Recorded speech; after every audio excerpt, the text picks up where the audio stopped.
So hello everyone, this is Dr. Vishal Johri. Right now you are watching MBBS मतलब जौहरी MBBS. तो इसकी पहले video में अपन ने पूरा बेसिक पढ़ लिया था.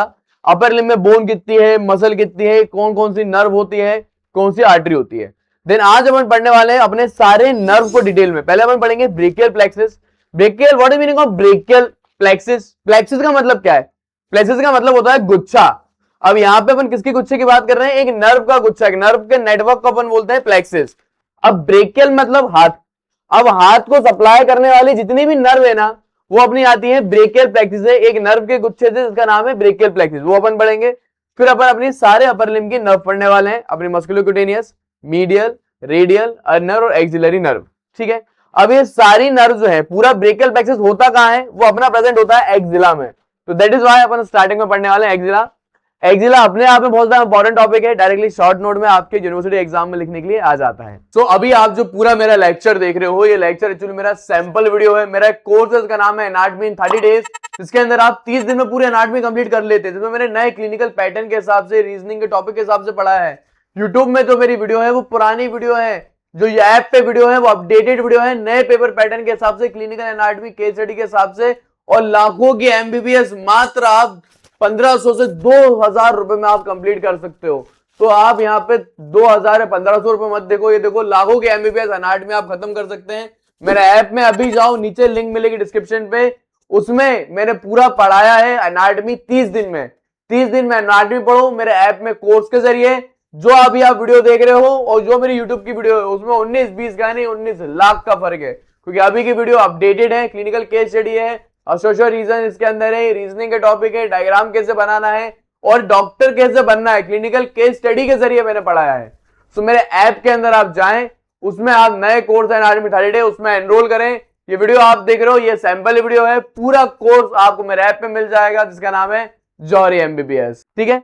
अब बात में करते हैं, सर एक्सिला आता कैसा है? तो बेटा अब वो पुराना समय चला गया जब डायरेक्ट क्वेश्चन आते थे कि right A short note on axilla. पहले क्या डायरेक्ट आता था कि शॉर्ट नोट लिख दो एक्सिला में. अब आपको क्लिनिकल केस स्टडी के रूप में क्वेश्चन पूछा जाएगा. अब देखो दो तरीके हैं क्वेश्चन पूछे जाने के. अब क्या पेपर का पैटर्न चेंज हो गया है.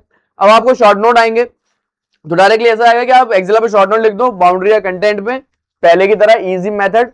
या फिर वो आपको ऐसा ना पूरा केस स्टडी बना के दे देगा और फिर आपको केस स्टडी सॉल्व करके पता लगाना पड़ेगा कि लिखना क्या है इसके अंदर. तो केस स्टडी में आपको पूरा सॉल्व करके बताऊंगा. पहले अपन समझते हैं कि यार ये एक्सिला ये चीज होती है तो होती क्या है यार, ये एक्सिला क्या है, व्हाट इज दिस एक्सिला. चलिए इसको मैं आपको दिखाता हूं. अब क्या होता है, एक्सिला जो है वो अपना एक पिरामिडल स्पेस होती है. कहां प्रेजेंट होती है? अपनी यहाँ पे एक्सिला में. अब राइट नाउ अगर आप यहाँ पे देखो तो ये भाई का क्या है, ये कौन सा पार्ट है ब्रदर का? अपने भाई बॉडी बिल्डर आदमी है साहब, ये बॉडी बिल्डर का ये वाला हिस्सा कौन सा है? ये बॉडी बिल्डर का है एक्सिला वाला हिस्सा. अगर मैं पूरा दिखाऊं तो ये देखिए आप, ये पूरा हिस्सा जो है ब्रदर का, ये एक्सिला कहलाता है. ये वाला जो हिस्सा है एक्सिला है. अब ये इस एक्सिला की इंटीरियर बाउंड्री है आगे की तरफ, ये एक्सिला की पोस्टीरियर में बाउंड्री है, और ये जो है ना ये एक्सिला की होती है लेटरल साइड में लेटरल बाउंड्री. आप देख रहे हो. तो एक्सिला ना कुछ इस प्रकार से होता है, जैसे मैंने आपको बताया एक पिरामिडल शेप स्ट्रक्चर है एक्सिला. अब पिरामिड है तो पिरामिड में एक देखो ऊपर होगा एपेक्स होगा, एक बेस होगा. तो एक्सिला कुछ इस प्रकार से होता है. मैं आपको ना अब 3D मॉडल में रख के बताता हूँ एक्सिला कहां पे होता है, तो आपको ना बड़े से समझ में आ जाएगा. मतलब ये जो पिरामिडल स्पेस जो दिख रही है ना यहाँ पे, उसे एक्सिला बोलते हैं. अब यहाँ पे आपको ना एक 3D मॉडल है अपना, देखो. तो 3D मॉडल में आपको एक्सिला बना के बताता हूँ. ये देखो आप, तो अपनी बॉडी में ये जो अपना ह्यूमरस है ना, ह्यूमरस के अपर एंड से और अपनी ये जो चेस्ट वॉल है, वहां पे बीच में ऐसा एक ट्राइंगुलर अपने बीच में ऐसा एक पिरामिडल शेप का स्ट्रक्चर होता है. इस प्रकार से उसे एक्सिला बोला जाता है. अब देखो ये जो है ना 3D स्ट्रक्चर है, 2D में डायग्राम करके बताता है ना, इसे समझ में नहीं आता, इसलिए मैं आपको 3D में दिखा रहा हूं. ये आप देखिए एक्सिला जो है कुछ इस प्रकार से होता है, पिरामिडल शेप स्ट्रक्चर है, और कुछ इस तरीके से जो है वो सिचुएटेड अपना होता है. यहाँ पे कुछ इस तरीके से एक्सिला अपना यूं सिचुएटेड होता है. आप देख रहे हैं ये पिरामिडल शेप है. तो एक्सिला के हम देखते हैं कितनी सरफेस होंगी. अब यार कॉमन सेंस वाली बात है, अभी पिरामिड है तो इसका एक एपेक्स होगा ऊपर वाला हिस्सा, पिरामिड है तो इसका एक बेस होगा. अगर मैं आपको दिखाऊं यहाँ पे ब्रदर में रख के बताता हूं, ये देखिए आप. तो एक्सिला क्या है? ये अपनी पिरामिडल स्पेस है यहाँ पे. अब एक्सिला का एक होता है एपेक्स और एक्सिला का एक यहाँ पे होता है बेस. ये देखो पिरामिड का ये होता है बेस, दिख रहा है, ये बेस है, ये जो है बेस है. यहीं पे जो है यहाँ पे एक्सिलरी हेयर प्रेजेंट होते हैं, अपने साइड में हेयर प्रेजेंट होते हैं. आज मैंने बोल दिया था काटने को, इसलिए इसके नहीं है. वरना इसके भी होते हैं, एक्जिला में है, सबके होते हैं यार, एक्जिला में है, एक्जिलरी है, ठीक है। और पसीना वगैरह बदबू भी आती है उसमें से।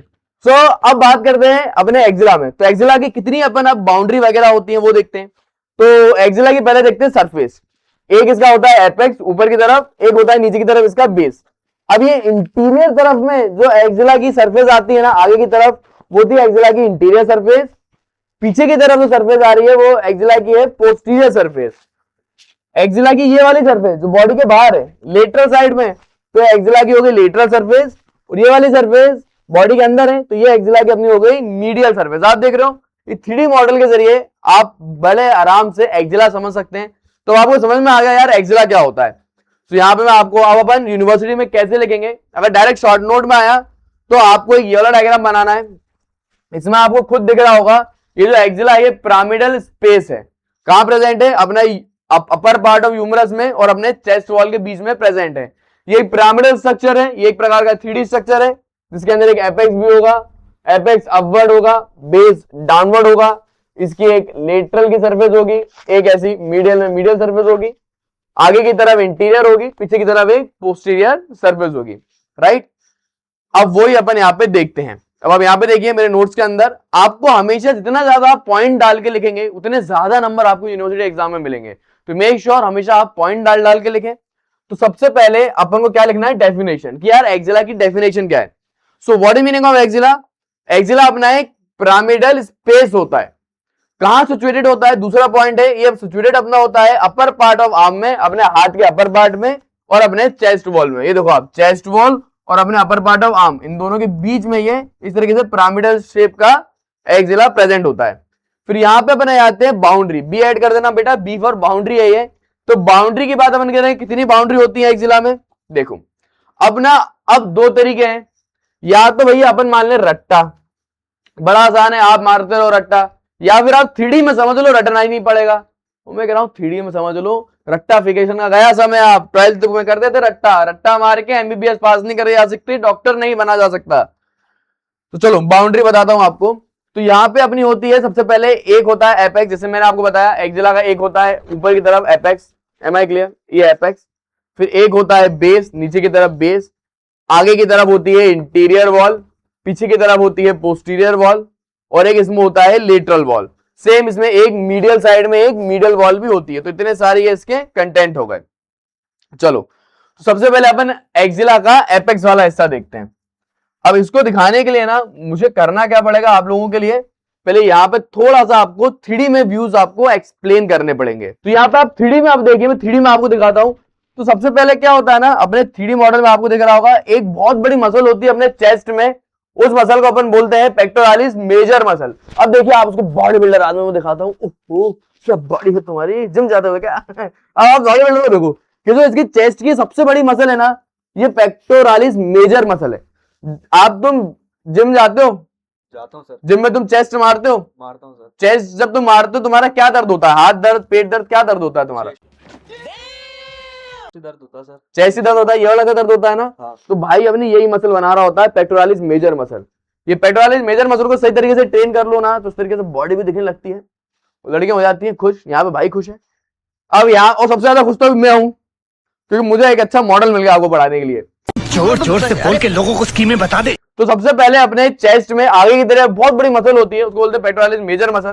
पेक्टोरालिस मेजर मसल के बाद यहाँ पे एक और मसल होती है जो अंदर की तरफ प्रेजेंट है, उसको बोलते हैं पेक्टोरालिस माइनर मसल। चलो ये भी मैंने हाइड कर दी। फिर यहाँ पे पीछे की तरफ अगर आप देखो, यहाँ पे एक और मसल प्रेजेंट है। इस मसल को मैं आपको दिखाता हूं। ये मसल जो है स्कैपुला से जुड़ी हुई मसल है, देख रहे हो आप। इस मसल को अपन बोल देते हैं सब स्कैपुलारिस मसल, स्कैपुला से जुड़ी है, इसको बोलेंगे सब स्कैपुलारिस मसल, ठीक है। फिर एक और मसल आपको दिखाना चाहूंगा। ये जो मसल है ना, यहाँ पे ध्यान से देखो, ये मसल अपने रिब्स से जुड़ी हुई है। इस मसल का नाम है सेरेटस इंटीरियर मसल। जब मैं आपको बाउंड्री बताऊंगा तो काम में आएगा। सेरेटस इंटीरियर मसल इसका नाम है। चलिए अब अपन पढ़ते हैं सबसे पहले अपने एक्जिला पे। अब एक्जिला क्या है बेटा, ऐसा है, इस तरीके से एक्जिला सिचुएटेड है। एक्जिला कब हो गया, एपेक्स। अब आप खुद देखो एक्जिला का ये जो एपेक्स है ना, ये भी 3 डायमेंशनल स्ट्रक्चर है। अगर आप 2D में देखोगे तो आपको क्या दिखेगा, सिर्फ एपेक्स। लेकिन जब आप 3D में देखोगे तो आपको मालूम चलेगा एपेक्स जो एक 3D स्ट्रक्चर है। इसकी एक आगे की तरफ इंटीरियर में इंटीरियर बाउंड्री है, पीछे की तरफ पोस्टीरियर में पोस्टीरियर बाउंड्री है, मीडियल में एक मीडियल बाउंड्री है और लेटरल में एक लेटरल बाउंड्री है। देख रहे हो आप। तो एपेक्स भी अपना एक 3D स्ट्रक्चर होता है। तो यहाँ पे यही लिखा हुआ है, यहाँ पे जो अपना एपेक्स है ना, उसकी होती है एक्चुअली में 3 बाउंड्री, एक इंटीरियर बाउंड्री, एक पोस्टीरियर बाउंड्री और एक लेटरल बाउंड्री और एक मीडियल बाउंड्री। तो यहाँ पे एक्चुअली में ए आएगा। यहाँ पे लिटिल सी एक टाइपिंग मिस्टेक हो गई, लेकिन दिक्कत की बात नहीं है, मैं आपको करेक्ट करवाता रहूंगा। देखो यहाँ पे बी से बाउंड्री है, यहाँ पे ऐसे इंटीरियर है। अब देखो अपन एपेक्स है। अब इस मॉडल को मैं आपको 3D में रख के दिखाता हूं तो आपको इमेजिन हो पाएगा। तो यहाँ पे आप देखिए, जब 3D में रखा तो ऊपर की तरफ एपेक्स आ रहा है। अब एपेक्स में अब मैं आपको उसमें एपेक्स को रख के दिखाता हूँ 3D में। देखो अपन क्या कर रहे हैं, एक्जिला को आप ऐसे देख रहे हैं, ऊपर से सुपीरियर व्यू में देख रहे हैं। सुपीरियर व्यू में कुछ ऐसा अपन को दिखाई पड़ेगा एपेक्स। ये देखो आप, सुपीरियर व्यू में ऐसा लगा हुआ है। अब आप खुद देखो, ये जो अपना एपेक्स है, इसके आगे इंटीरियर में क्या आ रहा है, इंटीरियर में अपनी आ रही है क्लेविकल बोन। देख रहे हैं आप, ये एपेक्स के इंटीरियर में क्लेविकल बोन आ रही है। इस एपेक्स के पीछे पोस्टीरियर में क्या आ रहा है, अपनी सबस्कैपुलारिस मसल आ रही है। और इसके इस तरफ मीडियल साइड में क्या आ रहा है, अपनी पहली रिब आ रही है। देखा आपने। 3D में अगर आप देखोगे ना तो आप इमेजिन कर पाओगे। ये मैं एक बार और आपको थोड़ा सा जूम आउट करके दिखाता हूं तो यू कैन इमेजिन मैं बोलना क्या चाह रहा हूं। ये देखो आप, तो मैं आपको ना एक्जिला पूरा बना के दिखाता हूं। ये देखिए आप, तो ये अपना एक्जिला कुछ इस प्रकार से प्रेजेंट होता है। 3 डायमेंशनल स्ट्रक्चर है ना ये, इस तरीके से। तो ये अपना एक्जिला है। अब आप देखो, खुद आप देखो, इस एक्जिला के पीछे पोस्टीरियर में कौन सी मसल आ रही है, अपनी सबस्कैपुलारिस मसल आ रही है। अपने इस एक्जिला के मीडियल में क्या आ रहा है, इसके मीडियल में क्या आ रहा है, मीडियल में अपनी पहली रिब आ रही है, फर्स्ट रिब आ रही है। और इस एक्जिला के आगे इंटीरियर में क्या आ रहा है, इंटीरियर वाली बॉर्डर में, मैं येलो लेता हूं, इंटीरियर वाली बॉर्डर में क्या आ रहा है, इस तरीके से पूरी क्लेविकल बोन आ रही है। सो यहाँ पे यही लिखा हुआ है एक एक करके बाउंड्री में। देखो जितना ज्यादा अपन 3D में इमेजिन करेंगे ना उतना याद होगा। तो एक्जिला के इंटीरियर में क्या आ रहा है, एक्जिला का जो एपेक्स है, एक्जिला का जो एपेक्स है उसके इंटीरियर में क्या आ रहा है, अपनी क्लेविकल बोन आ रही है। एक्जिला के एपेक्स में इंटीरियर में क्लेविकल बोन आ रही है। अब एक्जिला के एपेक्स में पोस्टीरियर में क्या आ रहा है, अपने यहाँ सुपीरियर बॉर्डर आ रही है सबस्कैपुलारिस मसल की। देखो ना, सबस्कैपुलारिस मसल की ऊपर वाला पार्ट आ रहा है, सुपीरियर पार्ट आ रहा है।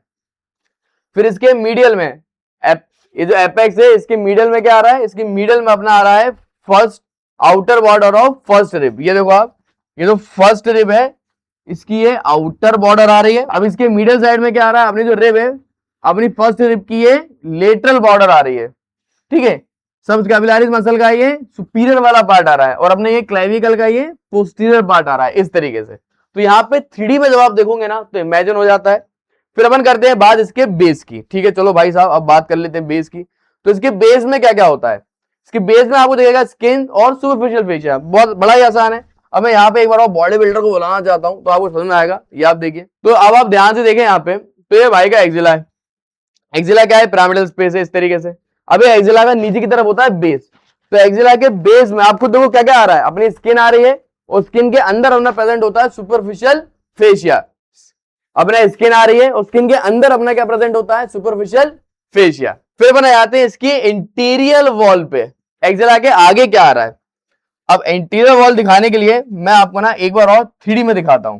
तो इसके सबसे आगे क्या था, अगर मैं आपको दिखाऊं सबसे पहले क्या आ रहा है, सबसे आगे अपना है पेक्टोरालिस मेजर मसल। देखो ये एक्जिला इस तरीके से प्रेजेंट होता है।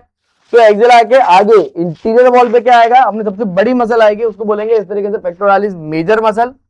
पेक्टोरालिस मेजर मसल के बाद क्या आएगा, अपना आएगा पेक्टोरालिस माइनर मसल। ये जो आप देख रहे हो ना, ये है पेक्टोरालिस माइनर।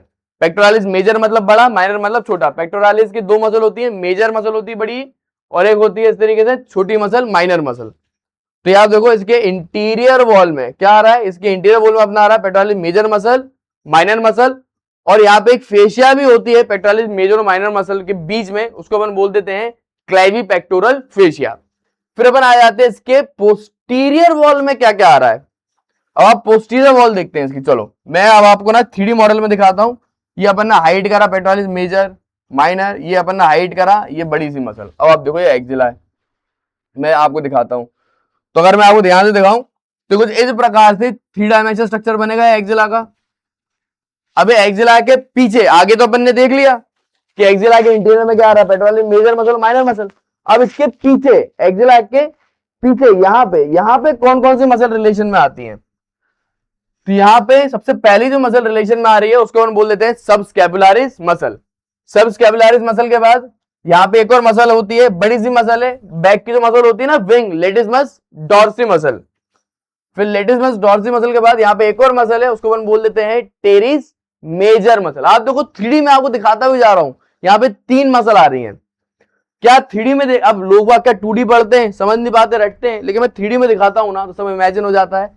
तो इसकी पोस्टीरियर वॉल में अपना आता है सबस्कैपुलारिस मसल, टेरिस मेजर मसल और अपना लेटिसमस डॉर्सी मसल। ठीक है साहब। सर अब आप ये बताइए इसके लेटरल में क्या आ रहा है, आप खुद बताओ। ये एक्सिला है, ये एक्सिला के लेटरल साइड में क्या आ रहा है, कौन सी बोन है? तो एक्सिला के लेटरल साइड में अपना आता है ह्यूमरस बोन, और ह्यूमरस बोन पे लगी होती है अपनी कुछ मसल। एक अपना शॉर्ट हेड होता है बाइसेप ब्रेकाई का, और अपना लगा होता है कोरेको ब्रेकियालिस मसल। इसको दिखाने के लिए मैं आपको अब अपर लिम्ब के मसल का स्ट्रक्चर दिखाता हूं। अब आप यहां पे देखिए, अगर आप यहां पे देख पा रहे हो तो आपको क्लियर दिख रहा होगा, ये कौन सी मसल है, ये बाइसेप मसल है। अब ये बाइसेप मसल का ये वाला कौन सा हेड होता है, अगर ये वाली मसल में हाइड करूं तो ये देखो बाइसेप मसल का नाम ही चिक चिक के बता रहा है, बाइसेप मतलब इसके 2 हेड होते हैं। बाइसेप मसल का एक होता है इस तरीके से लंबा हेड, उसको बोलते हैं लॉन्ग हेड, और एक होता है बाइसेप मसल का इस तरीके से शॉर्ट हेड। तो अगर आप ध्यान दो तो यहाँ पे बाइसेप मसल आ रही है, बाइसेप मसल के बाद यहाँ पे एक और मसल है, उसको बोलते हैं कोरेको ब्रेकियालिस मसल। मैं आपको ना 3D में हटा के दिखाता हूं। ये देखो आप, ये कोरेको ब्रेकियालिस मसल आपको देखिए, तो एक कोरेको ब्रेकियालिस मसल है, और एक अपना क्या होता है शॉर्ट हेड, किसका, बाइसेप का, तो बाइसेप का ये शॉर्ट हेड। अब ये एक्सिला है, अब एक्सिला को कैसा प्रेजेंट होता है, तो आप खुद देखो एक्सिला के लेटरल साइड में क्या क्या आ रहा है। एक्सिला का लेटरल साइड सबसे पहले अगर अपन कंपेयर करें, मीडियल साइड बहुत ही ब्रॉड है, लेकिन लेटरल साइड एक्सिला का कैसा है, एक तो बहुत नैरो है, ठीक है। तो एक्सिला का लेटरल साइड कैसा होता है, नैरो होता है, और इसमें अपना 2 मसल रिलेशन में आती है, एक कोरिको ब्रेकियालिस और बाइसेप ब्रेकाई का अपना एक शॉर्ट हेड। तो ये पूरा मैंने अब आपको बता दिया एक्सिला। अब बात अपन करते हैं सर ये एक्सिला में होता क्या है, अब आप खुद बताओ यार, ये एक्सिला के कंटेंट क्या क्या होते हैं। सो एक्सिला के कंटेंट ना हाईली इंपॉर्टेंट है। ये जो एक्सिला होता है ना, पिरामिडल स्पेस ये वाला, इसके अंदर अपना क्या प्रेजेंट होता है, कुछ आर्टरी, कुछ नर्व और वेन प्रेजेंट होती है। अब जाहिर सी बात है, मैं आपको बना के दिखाता हूं। एक्सिला में ना ऐसे एक आर्टरी प्रेजेंट होती है इस प्रकार से, उस आर्टरी को अपन बोल देते हैं एक्सिलरी आर्टरी। तो एक एक्सिलरी आर्टरी होती है, सेम एक्सिलरी आर्टरी की ब्रांचेस भी होती हैं। जैसे आर्टरी है ना, वैसे यहाँ पे एक और वेन प्रेजेंट होती है, एक प्रेजेंट होती है इस तरीके से एक्सिलरी वेन, ठीक है। फिर यहाँ पे प्रेजेंट होता है अपना ब्रेकियल प्लेक्सिस। ब्रेकियल प्लेक्सिस मतलब वो सारी नर्व का प्लेक्सिस, वो सारी नर्व जो कि अपर लिम्ब को सप्लाई करती है। तो यहाँ पे इस तरीके से ब्रेकियल प्लेक्सिस भी प्रेजेंट होता है। फिर बहुत सारे लिम्फ नोड भी प्रेजेंट होते हैं, ठीक है। इस प्रकार से बहुत सारे ऐसे लिम्फ नोड भी यहाँ पे प्रेजेंट होते हैं, और इसमें यहाँ पे कुछ और नर्व भी प्रेजेंट होती है जो ब्रेकियल प्लेक्सिस से ही निकलती है नर्व। एक का नाम है लॉन्ग थोरेसिक नर्व और इंटरकोस्टल ब्रेकियल नर्व, ठीक है। उसके अलावा एक्सिला में क्या प्रेजेंट होता है, यहाँ पे एक्सिला में प्रेजेंट अपना होता है एक्सिलरी फैट और अपना अरियोलर टिश्यूज। ये एक्सिला के कंटेंट्स हैं। अब ये कंटेंट्स को ना याद करने के लिए मैंने आपको बहुत ही प्यारी जिंगल दे दी है। देखो क्या होता है, अपन आज पढ़ा कल भूल जाएंगे। आपको सिर्फ ये याद रहेगा कि एक्सिला में एक्सिलरी वेन होती है, एक्सिलरी आर्टरी होती है, ब्रेकियल प्लेक्सिस होता है। दूसरे कंटेंट आप भूल जाते हो तो आप ना भूलो, इसलिए याद करवाने की भी जिम्मेदारी मैं ही लेता हूं। तो एक्सिला के कंटेंट को याद करने की जिंगल क्या है, Arjun is always learning fact. Arjun करके लड़का है, वो हमेशा फैक्ट लर्न करता है। तो अर्जुन के ए से आपको याद रहेगा एक्सिलरी आर्टरी है और एक्सिलरी वेन है। अर्जुन इज, इससे आपको याद रहेगा इंट्रा क्लेविकुलर ब्रेकियल प्लेक्सिस है। ब्रेकियल प्लेक्सिस तो है, लेकिन ब्रेकियल प्लेक्सिस का कौन सा पार्ट है, इंट्रा क्लेविकुलर, मतलब क्लेविकल के नीचे वाला। फिर ऑलवेज के ए से आप कर देना एक्सिलरी लिम्फ नोड प्रेजेंट होते हैं। लर्निंग के एल से आपको याद रखना है कि लॉन्ग थोरेसिक नर्व होती है, और साथ में इंटरकोस्टल नर्व भी होती है। और फैट से याद रहेगा आपको फैट होते हैं और अपने अरियोलर टिश्यूज होते हैं। सो मेक श्योर आपको कोई भी चीज अगर याद करनी है एनाटॉमी में, तो आप उसके जिंगल्स बनाओ। कुछ जिंगल्स बनाओगे ना तो लॉन्ग टर्म मेमोरी में याद हो जाएगा। सो ये पूरा मैंने आपको पढ़ा दिया है एक्सिला। चलो अब एक्सिला का डायग्राम आपको यूनिवर्सिटी में कौन सा बनाना है अपन वो देखते हैं। अब मैं क्या कर रहा हूं, यहां पे अगर आपको दिखाऊं, ये एक्सिला का वो अपन एक्सिला को सुपीरियर में देख रहे हैं। अबे अपना बॉडी बिल्डर आ गया साहब, क्यों भाई बॉडी बिल्डर, तेरी बॉडी से काट डालूंगा बीच में से। नहीं सर। देखो अब डर गया बेचारा। हाँ भाई,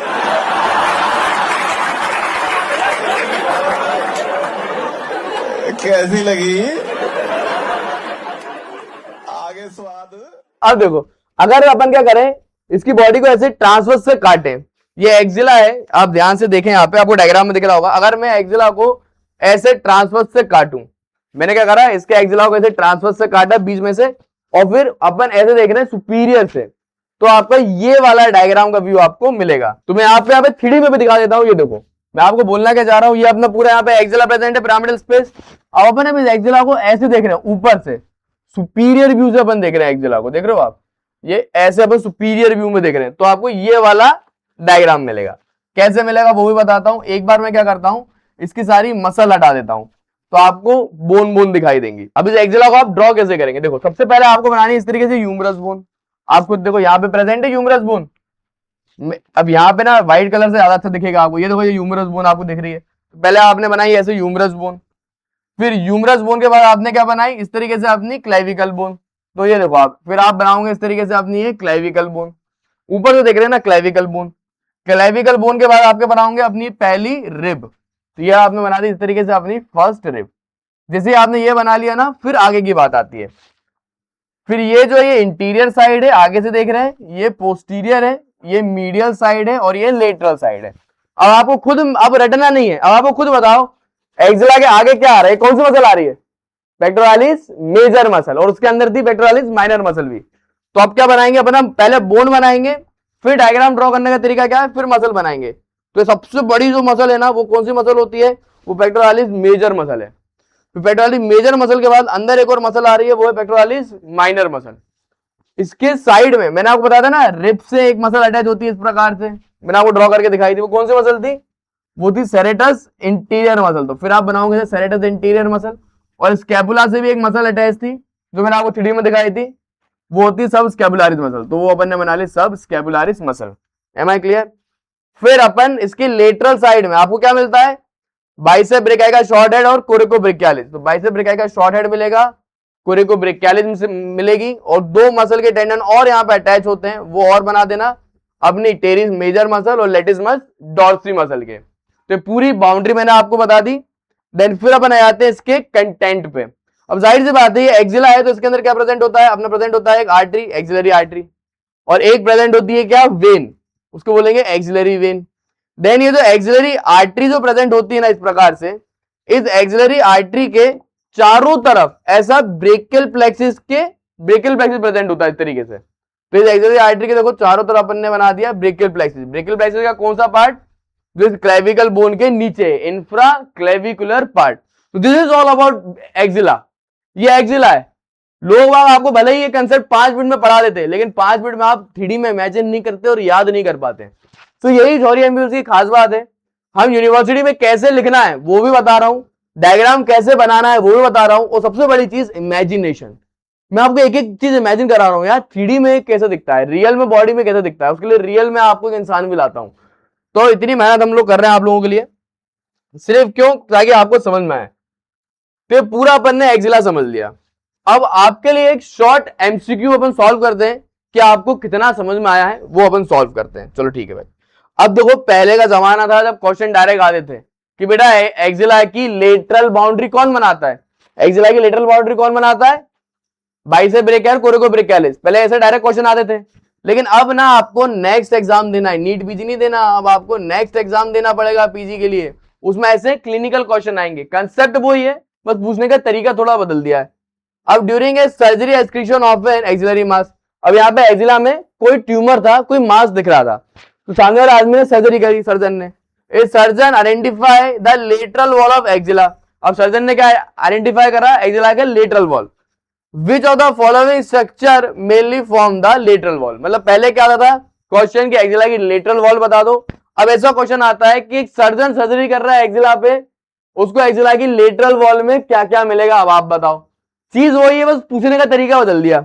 अब एक्सिला की लेटरल वॉल कौन बनाता है, पेक्टोरालिस मेजर और माइनर मसल, नहीं, वो तो आगे प्रेजेंट होती है, पहला ऑप्शन गलत।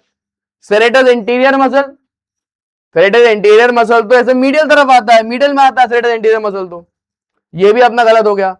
इंटरट्यूबरकल circle of humerus, this is more correct answer. ये आपको भी पता है, ये जो अपना इस तरीके से क्लेविकल प्रेजेंट होता है, क्लेविकल के लेटरल साइड में क्या आता है, अपना आता है ह्यूमरस बोन, और ह्यूमरस बोन पे एक ग्रूव प्रेजेंट होता है, बोन को जब डिटेल में पढ़ेंगे आप समझोगे, उसको अपन बोल देते हैं inter tubercle sulcus of humerus bone. तो ह्यूमरस बोन जो है लेटरल बॉर्डर बना रही है। तो इस तरीके से ना आपको दिमाग लगा के सॉल्व करने पड़ेंगे एमसीक्यू, रट के जाओगे तो काम नहीं बनेगा। चलो ठीक है सर, अब मैंने आपको एक्जिला बताया, अब आते हैं अपन अपनी क्लिनिकल केस स्टडी पे कि क्लिनिकल केस स्टडी कैसे आएगी। देखो अगर ये एक्जिला लॉन्ग पे आएगा ना तो इस प्रकार से क्लिनिकल केस स्टडी आपसे पूछी जाएगी, शॉर्ट में तो डायरेक्टली पूछ लिया जाएगा।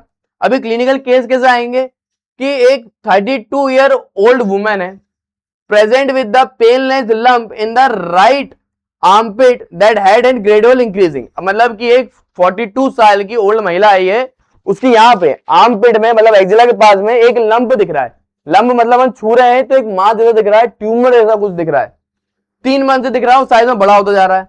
On examination lump was prim. जब अपन ने एग्जामिन करा सामने वाली पेशेंट को, जब अपन गए तो पता चला लंप हिल नहीं रहा है, नॉन टेंडर है मतलब पेनलेस है, ठीक है, fix to the surrounding tissue, surrounding tissue से बिल्कुल फिक्स है।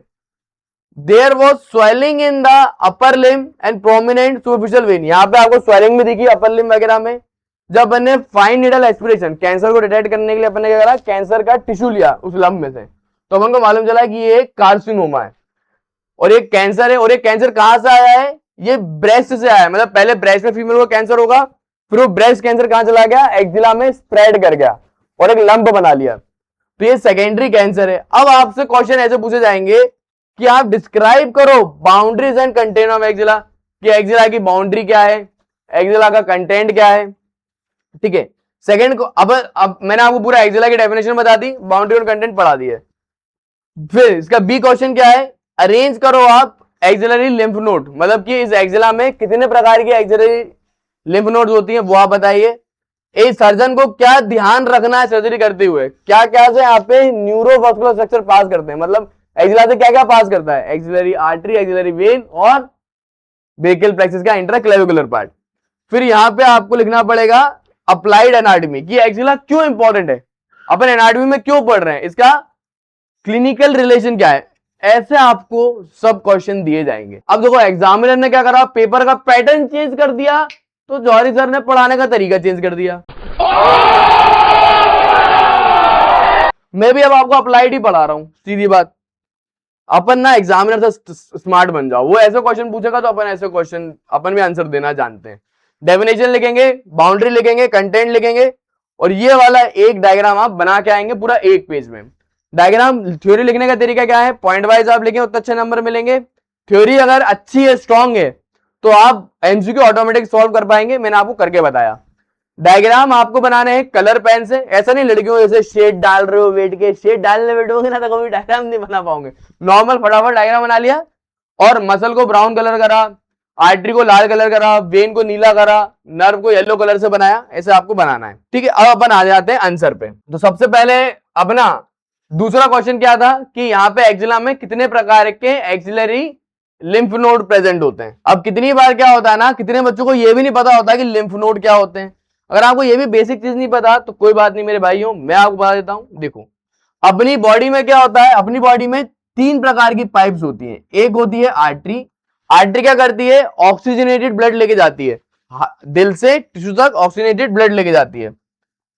आर्टरी के बाद यहाँ पे प्रेजेंट होती है दूसरी पाइप, उसे बोलते हैं वेन। वेन क्या करता है, डीऑक्सीजनेटेड ब्लड कैरी करता है, टिश्यू से कैरी करेगा और हार्ट तक लेके जाएगा। सेम यहाँ पे एक और पाइप से प्रेजेंट होती है, उनको अपन बोलते हैं लिम्फेटिक वेसल्स। अपने बॉडी में ये जो लिम्फेटिक वेसल्स होते हैं ना, वो क्या कैरी करते हैं, लिम्फेटिक फ्लूइड।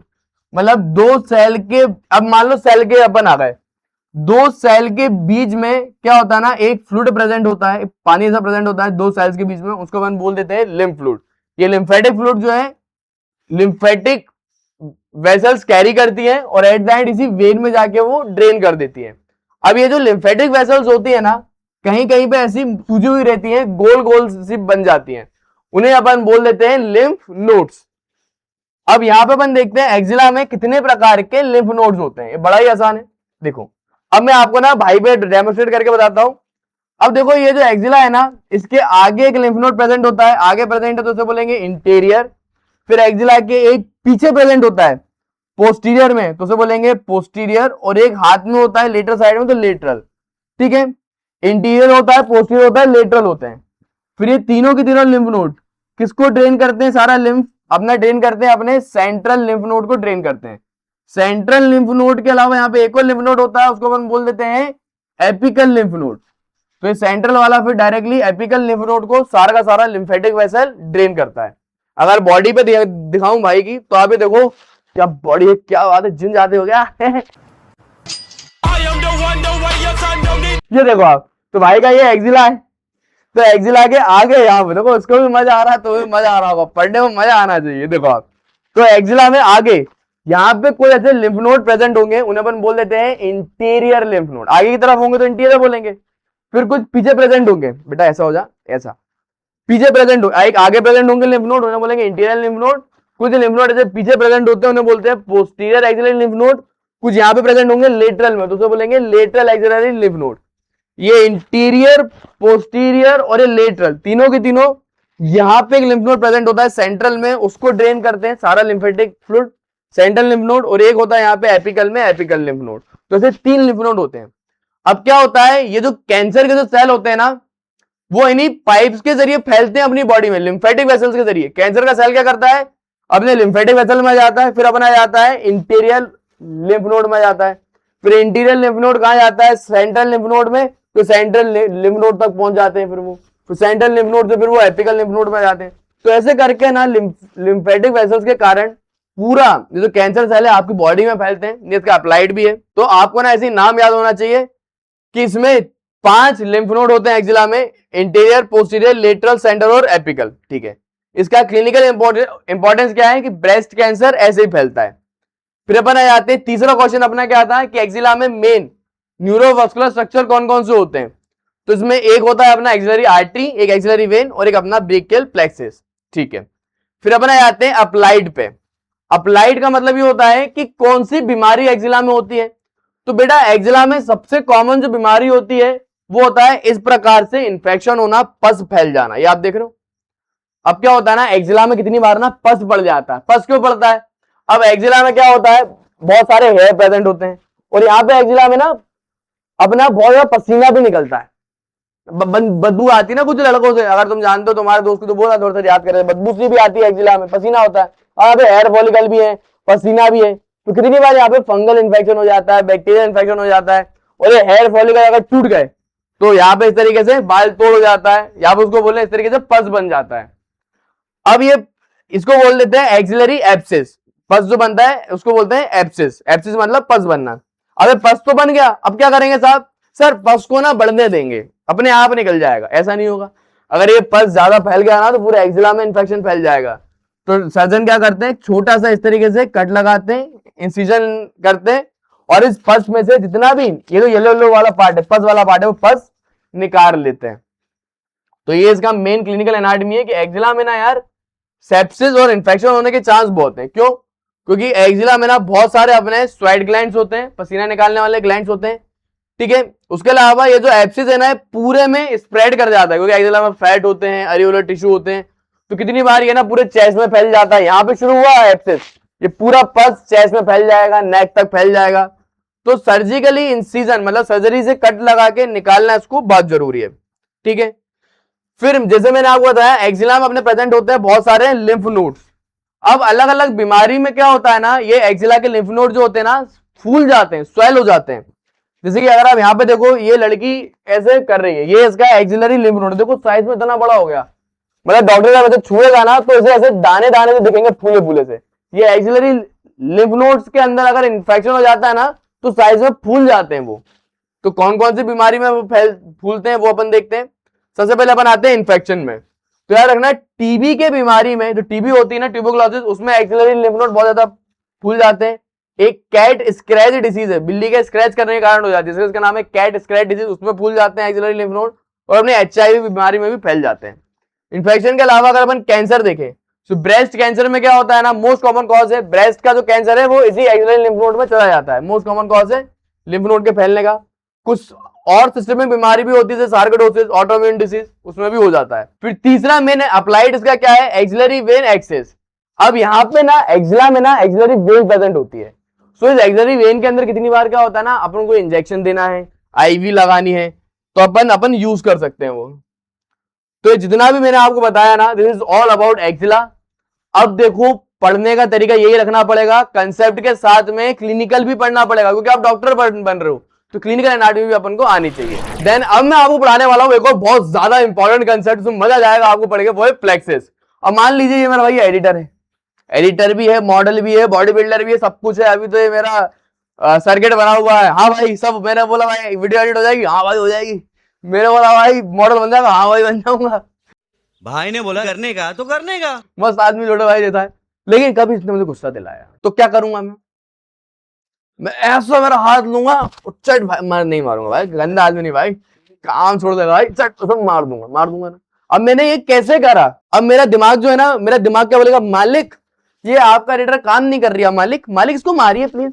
अब मैं कैसे मारूंगा, मेरा ब्रेन जो है, मेरे ब्रेन से सारे सिग्नल जाएंगे कहां पे, मेरे पीछे की तरफ प्रेजेंट होती है स्पाइनल कॉर्ड में, फिर स्पाइनल कॉर्ड से एक नर्व जाएगी मेरे हाथ में, फिर हाथ में जैसे नर्व का सिग्नल मिलेगा मेरा हाथ काम करेगा और चट से ऐसा पड़ जाएगा इसको, है ना। इस तरीके से बॉडी काम करती है, बेसिक रूल है, ऐसे सिखाना चाह रहा था बच्चों को। अब यही मैं आपको पढ़ाना चाह रहा हूं, सारी नर्व आपको पढ़ाना चाह रहा हूं। अब बात अपन करते हैं, अपनी बॉडी में ना 4 प्रकार के मेन प्लेक्सिस होते हैं। What is meaning of plexus? Plexus का मैंने आपको मतलब बताया था, ये लैटिन वर्ड का हिंदी में अनुवाद करूं गुच्छा, यहां पे अपन नर्व के गुच्छे की बात करेंगे। अब अपनी बॉडी में 4 प्रकार के गुच्छे होते हैं, मैं आपको बताऊं। एक गुच्छे का नाम अपना होता है सर्वाइकल प्लेक्सिस। सर्वाइकल प्लेक्सिस क्या, अपने ये जो स्पाइनल कॉर्ड है ना, उससे ये सारी नर्व निकल रही हैं। सर्वाइकल प्लेक्सिस क्या करता है, ये बहुत सारी नर्व होती हैं जो स्पाइनल कॉर्ड से निकलती हैं, करीबन अपनी स्पाइनल कॉर्ड के C1 से लेकर C5 के लेवल से जितनी भी नर्व निकल रही है ना, वो अपना बनाती है सर्वाइकल प्लेक्सिस। सर्वाइकल प्लेक्सिस अपने हेड एंड नेक की सारी मसल को सप्लाई करता है। फिर अपना प्रेजेंट होता है ब्रेकियल प्लेक्सिस। ब्रेकियल प्लेक्सिस मतलब, ब्रेकियल मतलब हाथ। अब अपना C5 से अपना T1 तक जितने भी नर्व निकलती है ना स्पाइनल कॉर्ड से, इस तरीके से वो अपनी सारी नर्व क्या बनाती हैं, अपना बनाती हैं ब्रेकियल प्लेक्सिस। फिर ब्रेकियल प्लेक्सिस के बाद क्या होता है, अब अपन आ जाते हैं यहाँ पे T1 से T12 तक स्पाइनल कॉर्ड से जितनी भी नर्व निकलती है ना, वो कोई प्लेक्सिस नहीं बनाती, वो नर्व डायरेक्टली अपना रिब्स के नीचे इस प्रकार से चली जाती है, बना लेती है इंटरकोस्टल नर्व बना लेती है वो। फिर अपने आते हैं L1 पे, फिर अपने स्पाइनल कॉर्ड के ये वाले लेवल से, नीचे वाले लेवल स्पाइनल कॉर्ड से L1 L2 L3 L4, ये यहां से स्पाइनल कॉर्ड के L1 से लेकर L4 लेवल से जितनी भी नर्व निकलती है ना, वो बनाती है लंबर प्लेक्सिस, वो अपनी पैर की मसल को सप्लाई करता है। और स्पाइनल कॉर्ड के L4 से S4 तक जितनी भी नर्व निकलती है ना इस सेगमेंट से, वो अपना बनाता है अपना सैक्रल प्लेक्सिस। तो आपको ना ये सारे रूट वैल्यू याद होना चाहिए कि कितने प्लेक्सिस होते हैं, 4। सर्वाइकल प्लेक्सिस कहां से निकलता है, C1 से C5, ब्रेकियल निकलता है C5 से T1, लंबर निकलता है L1 से L4, सैक्रल निकलता है L1 से S4 तक। अब बात आती है सर मैं नहीं मानता सर, ऐसे कैसे निकलता है सर, आप हमें निकाल के दिखाइए। तो चलो मैं आपको 3D मॉडल में दिखाता हूं स्पाइनल कॉर्ड पूरी। अपन क्या करते हैं, इस पे से बोन हटा लेते हैं तो आपको दिखेगा, ये देखो ये दिख रही है, what is this, this is spinal cord.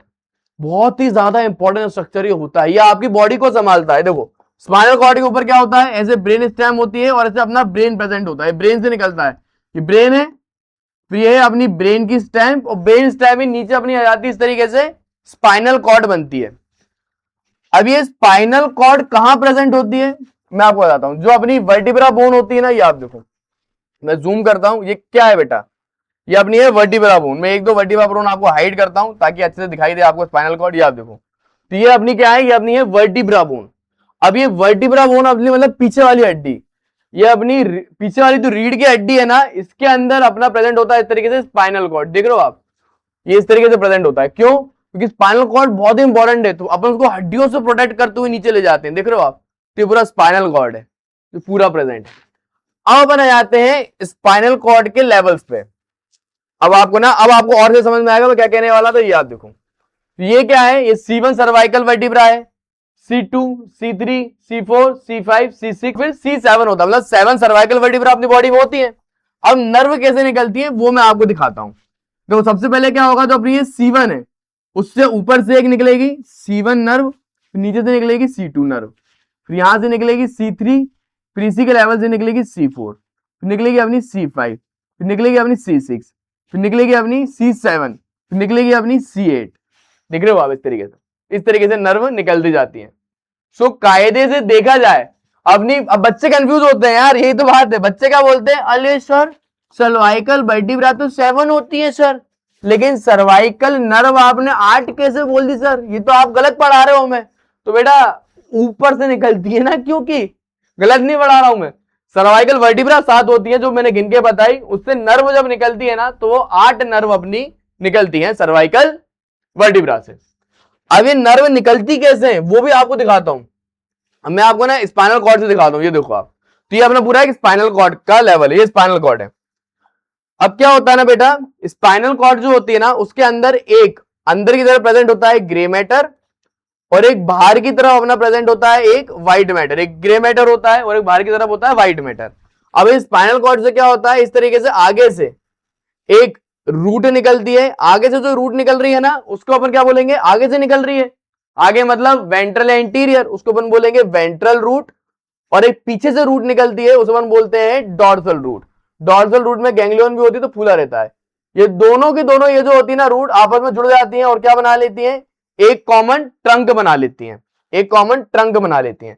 फिर क्या होता है, ये जो कॉमन ट्रंक होता है ना फिर ये फर्दर और 200 में डिवाइड हो जाता है, 2 ब्रांच देता है। एक आगे की तरफ देगा तो उसको बोलेंगे अपन वेंट्रल रामस। राम भगवान की बात नहीं कर रहा हूं, यहां लिखा है रामस। रामस मतलब एक तरीके से ब्रांच मान लो, आगे से निकल रहा है वेंट्रल में तो उसको बोलेंगे वेंट्रल रामस। और एक पीछे भी निकलता है पोस्टीरियर में तो अपन बोलेंगे पोस्टीरियर या फिर डॉर्सल रामस।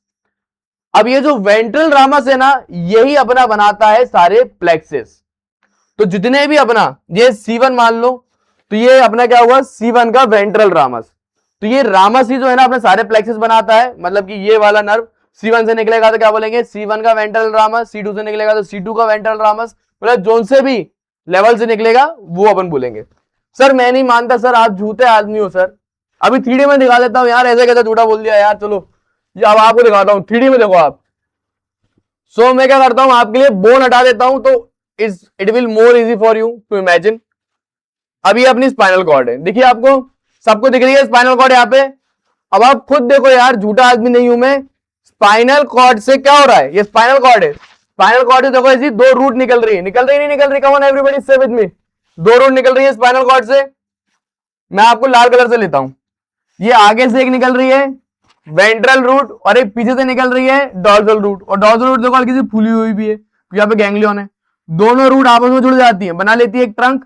फिर एक ट्रंक से एक ब्रांच आगे जाता है, वेंट्रल में जाएगा तो क्या बोलेंगे वेंट्रल रामस, और एक पीछे की तरफ जाएगा डॉर्सल में, इसको बोलेंगे dorsal ramus. Am I clear? मैं ना बिल्कुल बेसिक से पढ़ा रहा हूं आपको ताकि समझ में आए। तो अब जाते हैं अपन मेन ब्रेकियल प्लेक्सिस पे, क्योंकि अपन अभी हाथ पढ़ रहे हैं कि ब्रेकियल प्लेक्सिस कैसे बनता है। तो चलो देन अब अपन देखते हैं ब्रेकियल प्लेक्सिस कैसे बनता है। मैं आपको ना पता है सबसे इंपॉर्टेंट टॉपिक है अपने एनाटॉमी का, अपर लिम्ब का। बच्चे कंफ्यूज होते हैं, डायग्राम ही नहीं बनता उनसे। आज मैं तुम्हें सिखाऊंगा तरीका ब्रेकियल प्लेक्सिस कैसे बनता है। सबसे पहले याद करो किस किस से बनेगा, C5 से बनेगा। रूट क्या क्या है, C5, C6, C7, C8 और T1। तो करीबन C5 से लेकर T1 तक स्पाइनल कॉर्ड के नर्व रूट से ये बनता है, वो भी कौन से, वेंट्रल रामस से।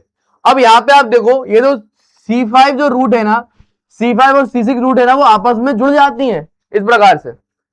और ये जो 7 है ना, सात वाले का कोई साथ नहीं देता, ये रियलिटी है। तो 7वां वाला बेचारा अकेले जाता है, लेकिन C8 और T1 ये दोनों के दोनों ये भी रूट आपस में जुड़ जाती हैं। तो सबसे पहले क्या हुआ, रूट साइन। अब रूट्स आपस में जुड़ी तो क्या बना, ट्रंक बना। ये देखो रूट्स आपस में बनी जैसे ट्रंक बना। अब देखो सबसे ऊपर जो ट्रंक बना है ना सुपीरियर में, उसे क्या बोलेंगे, सुपीरियर ट्रंक, जो सबसे ऊपर है। मिडल में ये जो ट्रंक बन रहा है उसे क्या बोलेंगे, मिडल ट्रंक, जो C7 से बन रहा है। C8 और T1 इन दोनों से मिलने से जो ट्रंक बन रहा है उसे क्या बोलेंगे, इंफीरियर ट्रंक। ठीक है साहब, ये ट्रंक हो गया। सर ट्रंक के बाद क्या होता है, ट्रंक के बाद बेटा यहां पे आते हैं डिवीजन। डिवीजन का मतलब क्या है, ये आपस में ना एक ये इनमें भाईचारा बहुत है। ब्रेकियल प्लेक्सिस क्या बोलता है, हम अपनी नर्व सब में प्रदान करेंगे। तो देखो अब यहां पे डिवीजन आप ध्यान से समझना। डिवीजन में क्या होता है, ये जो ट्रंक है ना वो अपने आप को डिवाइड करता है। हर ट्रंक 2 ब्रांच में अपने आप को डिवाइड करता है, एक आगे की तरफ और एक पीछे की तरफ। तो एक वेंट्रल और एक डॉर्सल, इस तरीके से ब्रांच देगा। सेम ये भी देखो, ये भी क्या दे रहा है, ऐसे ब्रांच दे रहा है, वेंट्रल और डॉर्सल। ये भी ऐसे एक ब्रांच दे रहा है, वेंट्रल और डॉर्सल, देख रहे हो आप, मतलब कि हर ट्रंक अपने आप की दो दो ब्रांच देगा, डिवाइड करेगा, और फिर ये ऊपर वाली की ब्रांच नीचे में जुड़ेगी, नीचे वाली की ब्रांच ऊपर में जुड़ेगी, और इसकी ब्रांच ऐसे ऊपर की तरफ जुड़ेगी, तो इसको बोलते हैं डिवीजन। ये आपस में एक दूसरे से जो नर्व के रूट है ना, ट्रंक जो है ये आपस में जुड़ रहे हैं, तो इसको आप बनाओगे कैसे? आपने यहां तक सीख लिया ट्रंक तक बनाना। अब डिवीजन में तुम क्या करना, सबसे इजीएस्ट तरीका बता रहा हूं बनाने का, डायग्राम नहीं बनता वरना। डिवीजन में क्या करना, ऊपर ऐसा एक्स बना देना, नीचे एक सिर्फ डंडी रहने देना, ऊपर वाला एक्स है, नीचे वाला एक डंडी है बस, तो ये बन गया डिवीजन। चलो भाई ये डिवीजन भी हो गया। अब डिवीजन के बाद क्या बनता है, डिवीजन के बाद अपना बनता है cord. Cord is very important. अब क्या होता है ना, अपना ये जो ब्रेकियल प्लेक्सस है ना, पूरा का पूरा ये जो नर्व का गुच्छा है, ये एक आर्टरी होती है अपने बॉडी में, एक्सिलरी आर्टरी, ये उसके चारों तरफ होता है। तो यहां पे एक आर्टरी प्रेजेंट होती है ऐसी, इस प्रकार से, उस आर्टरी को अपन बोल देते हैं, ये आर्टरी कौन सी है, ये अपनी है एक्सिलरी आर्टरी, ठीक है। ये जो एक्सिलरी, अभी फिलहाल तो एक्सिलरी आर्टरी है, अभी शुरुआत हुई है, तो ये एक्सिलरी आर्टरी के चारों तरफ ही ब्रेकियल प्लेक्सस होता है। तो आप देखो ये सबसे ऊपर वाली कॉर्ड जो है, इसका नाम ये लेटरल कॉर्ड। इसको लेटरल कॉर्ड क्यों बोला, क्योंकि ये एक्सिलरी आर्टरी के कहां प्रेजेंट है, लेटरल साइड में प्रेजेंट है, तो लेटरल कॉर्ड। ये नीचे की तरफ ये जो कॉर्ड बनी है, इसको बोलेंगे मीडियल कॉर्ड। मीडियल कॉर्ड क्यों बोला, क्योंकि एक्सिलरी आर्टरी के मीडियल में प्रेजेंट है। और एक कॉर्ड जो एक्सिलरी आर्टरी के पीछे होती है, पोस्टीरियर में, उसे क्या बोलते हैं, एक्सिलरी आर्टरी का पोस्टीरियर कॉर्ड। तो यहां पे ऐसी बनी है कॉर्ड्स, लेटरल, पोस्टीरियर और एक मीडियल कॉर्ड्स बनी है। Am I clear? चलो ठीक है, अब आ जाते हैं अपन मेन ब्रांचेस पे, कि ब्रांचेस कैसे निकलेंगी। अब ये ना आपको बहुत मजा आएगा, क्योंकि मैं आपको ऑलरेडी बता चुका था, नहीं अगर आपने पहली वीडियो नहीं देखी तो मैं रिवाइज करवाता हूं। अपने अपर लिम्ब में क्या होते हैं ना, मेन चार अपनी नर्व होती हैं। एक नर्व होती है मस्कुलोक्यूटेनियस, एक अपनी होती है मीडियन नर्व, एक होती है रेडियल नर्व, और एक होती है अल्नर नर्व। मेन अपनी है चार नर्व होती है। अब ये चार नर्व बनी तो बनी कैसे, ब्रेकियल प्लेक्सस से बनती है। तो क्या रहता है ना, लेटरल कॉर्ड एक ब्रांच देता है, उसका नाम क्या है, मस्कुलोक्यूटेनियस नर्व। तो आप समझो अपने हाथ में मस्कुलोक्यूटेनियस नर्व अपने ये बाइसेप वाइसेप को सप्लाई करता है, अपने फोरआर्म के इंटीरियर कंपार्टमेंट को। तो ये मस्कुलोक्यूटेनियस नर्व कैसे बनी थी, आज अपन ने जाना, लेटरल कॉर्ड से बनी थी ब्रेकियल प्लेक्सस के। उसके अलावा ये जो लेटरल कॉर्ड है ना, ये एक और ब्रांच देता है, ये जो अपनी मीडियन नर्व होती है ना, मीडियन नर्व के लिए एक ब्रांच देता है। फिर अपन आते हैं नीचे वाले पे, मीडियल कॉर्ड। मीडियल कॉर्ड अपनी एक ब्रांच देता है, अल्नर नर्व, जिसे अपन बोलते हैं अल्नर नर्व। अल्नर नर्व के अलावा ये जो मीडियल कॉर्ड है ना, ये भी अपनी एक ब्रांच देगा। तो ये मीडियन नर्व कैसे बनी बेटा, ये बहुत इंपॉर्टेंट नर्व है मीडियन नर्व, हाथ के फोरआर्म को मतलब सप्लाई करती है। मीडियन नर्व कैसे बनी, अपनी मीडियल कॉर्ड की ब्रांच से और अपनी लेटरल कॉर्ड की ब्रांच से, इन दोनों के जुड़ने से अपनी बनी है मीडियन नर्व।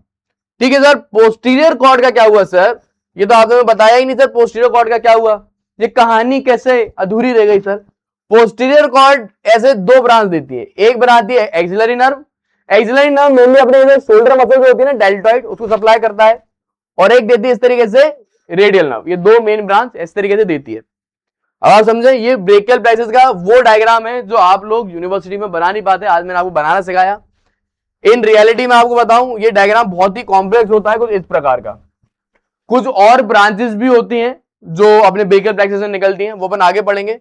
पहले अपन पूरा ब्रेकियल प्लेक्सस अभी जान लेते हैं, देन अब ना क्लिनिकल केस आते हैं। अब किस तरीके से आते हैं आपको यूनिवर्सिटी में क्लिनिकल केस, वो डायरेक्ट आपसे बोलता है कि एक old man was brought to the casualty, मतलब जरूरी नहीं कि ऐसा क्वेश्चन आए, रिलेटेड ऐसे क्वेश्चन आते हैं कि एक 35 साल का एक ओल्ड आदमी आया, वो ना पेड़ से गिर गया था। जब अपन ने एग्जामिन करा तो अपन को मालूम चला पेड़ से गिरने के बाद उसको सबसे पहले ना इस तरीके से क्लॉ हो गया, मतलब उसकी छोटी वाली उंगली जो है अब वो मुड़ नहीं रही, उसका ऐसा क्लॉ हैंड हो गया, छोटी उंगली लिटिल फिंगर बिल्कुल नहीं मुड़ रही। और इसके हाथ का मीडियल वाला जो साइड है ना फोर आर्म का, उसमें सेंसरी लॉस हो गया, कोई सेंसेशन भी नहीं आ रही। कायदे से देखा जाए मतलब इसके हाथ की नब खराब हो गई ना, क्योंकि वो हाथ में कोई मसल मूवमेंट नहीं कर पा रहा, और सेंसरी लॉस भी हो गया। तो ब्रेकियल प्लेक्सस में यहाँ पे इंजरी अपने डायग्नोस करी है। अब आप बताओ ब्रेकियल प्लेक्सस का ट्रंक कैसे बना, कॉर्ड कैसे बना, एक क्वेश्चन ही आ जाएगा। अब ब्रेकियल प्लेक्सस की ब्रांचेस कैसे बनी। अब आप एक नोट ऐड करिए, नोट जब भी ऐड करने को आए समझ लेना क्लिनिकल नोट की वो बात कर रहा है। तो अपन एक इसमें बहुत इंपॉर्टेंट क्लिनिकल नोट होता है अब पैरालिसिस, वो बताइए, और एक और क्लिनिकल नोट होता है इसमें क्लम्पिक पैरालिसिस, वो बताइए। सो मतलब आप समझ रहे हो, पहले क्या बोलता था कि डायरेक्ट ब्रेकियल प्लेक्सस लिखो, अभी भी आपको लिखना सेम थ्योरी है, बट क्वेश्चन पूछने का तरीका अलग कर लिया, आप क्लिनिकल केस के जरिए पूछने लगे। वो एक एक केस स्टडी अपन नर्व्स में सॉल्व करना भी बताऊंगा कैसे सॉल्व करनी है। सो ब्रेकियल प्लेक्सिस में ऐसे क्लिनिक क्वेश्चन आएगा। तो सबसे पहले आपको लिखनी है डेफिनेशन, ठीक है। डेफिनेशन में आप क्या लिखेंगे, what is meaning of brachial plexus. Brachial plexus क्या है, ब्रेकियल प्लेक्सिस अपना नेटवर्क है नर्व का with supply upper limb. Brachial plexus वो सारी नर्व का नेटवर्क है जो अपर लिम्ब को हाथ को सप्लाई करती है, ये अपन को पता है। ब्रेकियल प्लेक्सिस किससे बनता है, ऑलरेडी मैं आपको बता चुका हूं, root, trunk, division, cord, branches, इन 3 चीजों से मिलकर बनता है। अब बच्चे ना ये भूल जाते हैं, तो उसके लिए मैंने आपके लिए जिंगल बना दी, रोटी थोड़ी दे दो, लड्डू मुझे पक्का अनलिमिटेड मिलेगा रोजाना। रोटी भले ही थोड़ी दे दो, छोटा भी में लड्डू रोज रोजाना चाहिए। तो यहां पे रोटी के आर से क्या है, पहले आता है रूट, टी से अपना क्या है, फिर आता है ट्रंक, दे दो के डी से अपना आएगा डिवीजन, लड्डू के एल से अपना आएगा लेटरल। मतलब कि यहां से रूट हो गया, ट्रंक हो गया, डिवीजन हो गया। डिवीजन के बाद क्या है, डिवीजन के बाद अपनी क्या बनी, कॉर्ड्स। कॉर्ड कौन कौन सी बनती है, एक हो गई लेटरल कॉर्ड, एक एम से हो गई मीडियल कॉर्ड, एक पी से अपनी हो गई पोस्टीरियर कॉर्ड, ठीक है। अब इन कॉर्ड से मेन कौन कौन सी नर्व निकली है वो अपन देखते हैं। अनलिमिटेड के यू से क्या आएगा, अनलर नर्व, एम से आएगा मीडियल नर्व, आर से अपना आएगा रेडियल नर्व। तो ये एक बहुत इंपॉर्टेंट मैंने आपको ना एक जिंगल बताई है, इस निमोनिक के जरिए आप पूरा ब्रेकियल प्लेक्सिस बना सकते हैं और आपको याद रहेगा। देखो आज अपन ने पढ़ा है, कल अपन कंफ्यूज हो सकते हैं कि यार रॉड पहले था कि डिवीजन पहले था कि ट्रंक पहले था। इंसान है भाई, भूल जाते, मैं भी भूल जाता हूं। अपन ने अब जिंगल बना दी, यार रोटी थोड़ी दे दो, लड्डू रोजाना अनलिमिटेड देना। तो इससे क्या होगा, आपको याद रहेगा। सिर्फ पढ़ाना मेरा उद्देश्य नहीं है, आपको रटवाना मेरा उद्देश्य है, इसलिए आपको मैं इतनी मेहनत से पढ़ा रहा हूं। फिर ये रूट्स कैसे बनी, C5 से लेकर सी, देखो सबसे पहले सर्वाइकल का C5, C6, C7, C8 और साथ में T1, इतनी सारी रूट से बना। किसके, इंटीरियर प्राइमरी रामस, मतलब स्पाइनल कॉर्ड से नर्व निकली, C5 से, C6, C7, C8, T1 इनसे निकली। और एक कौन सी, ये नर्व क्या थी, ये स्पाइनल कॉर्ड के कौन सी ब्रांच थी, मैंने आपको बताया था ना, इंटीरियर प्राइमरी रामस, स्पाइनल कॉर्ड के इंटीरियर प्राइमरी रामस थी। फिर यहां पे एक कंसेप्ट है, उसको अपन बोलते हैं प्रीफिक्स प्लेक्सिस और एक पोस्टफिक्स प्लेक्सिस।